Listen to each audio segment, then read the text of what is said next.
किसी समय किसी जंगल में एक पेड़ पर एक चिड़िया घोंसला बना के रहती थी। चिड़िया ने अपना बहुत सुंदर घोंसला बनाया था। दिन भर घूमती मस्ती करती। एक दिन बहुत कड़ाके की ठंड पड़ रही थी।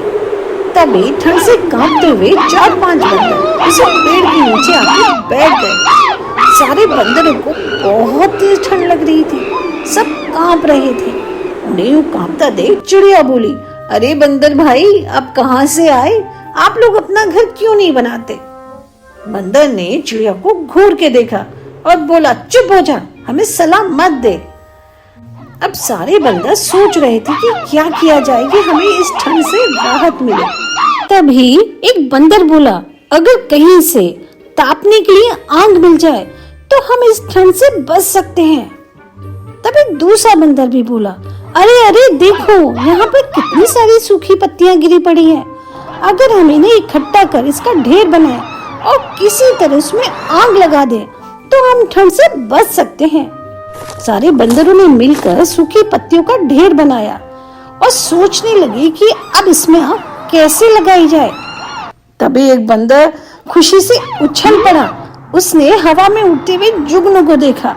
वो चिल्लाने लगा, देखो देखो, हवा में आग उड़ रही है। किसी तरह से पकड़कर अगर हम इन पत्तियों में आग लगा दें तो हमारी सारी प्रॉब्लम दूर हो जाएगी। हाँ हाँ कहते हुए सारे बंदर भी उधर ही दौड़ने लगे। पेड़ पर बैठी हुई चिड़िया ये सब देख रही थी।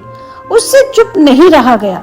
वो बोली, अरे बंदर भाइयों, आपको कुछ पता नहीं है, ये चिंगारी नहीं, अरे ये तो जुगनू है। आप सब तो बिल्कुल बुद्धू हो। एक बंदर ने गुस्से में चिड़िया को देखा।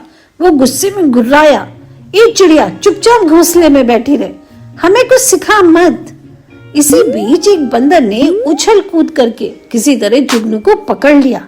उसने जुगनू को उस लकड़ी के ढेर के ऊपर रखा। अब सारे बंदर फूंक मारने लगे, लेकिन आग थी कि जली नहीं रही थी। सारे बंदर परेशान हो रहे थे। बंदरों को परेशान देख चिड़िया फिर बोल उठी, अरे भाइयों, आप मेरी सलाह मानो। 2 पत्थर न सही 2 सूखी लकड़ियों को आपस में रगड़ो, जरूर चिंगारी निकलेगी। तभी गुस्से में एक बंदर उठा। उसने गुस्से में चिड़िया को पकड़ा और जोर से पेड़ के नीचे पटक दिया। चिड़िया कुछ देर फड़फड़ाती रही और मर गई। इस कहानी से हमें ये सीख मिलती है कि मूर्खों को सलाह देना अपने लिए मुसीबत मोल लेने के बराबर है। इसलिए सलाह जब देनी चाहिए जब कोई मांगे, बिन मांगे सलाह नहीं देनी चाहिए।